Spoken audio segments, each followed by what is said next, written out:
দেখেন, আমি আসলে কি বলবো, এটা আমার ভাগ্য নাকি আমার স্কিল আসলে আপনারা বলবেন।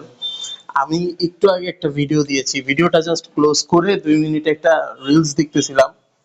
রিলসটা দেখে আবার আবার মার্কেটে ব্যাক করলাম যে কি হয় অবস্থাটা একটু দেখে তারপর মাগরিবের নামাজটা পড়বো।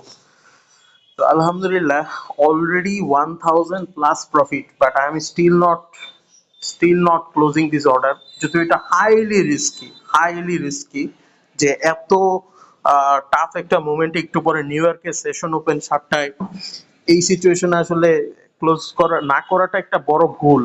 হ্যাঁ, আজকের দিনের একটা চমৎকার পর্যায়ে থেকেও আমি এখানে ক্লোজ করছি না, ওয়েট করতেছি কতদূর যায়। হুম। এটাতে আমার লস হয়ে যদি সব শেষ হয়ে যায়, তাহলে আমার $500-700 হয়তো বা লস হবে, বাট আমি প্রফিটে আছি $1000, তবুও আমি ক্লোজ করতেছি না, বিকজ আমার এখানে আস্কিং আমার অলমোস্ট $1900 মতো আমার প্রফিটের টার্গেট। সো সেটা অ্যাচিভ না হওয়া পর্যন্ত আমি এখনো অর্ডার ক্লোজ করতেছি না, বাট আমি still in 1000 profit. So wait and watch, দেখি কতদূর যায়।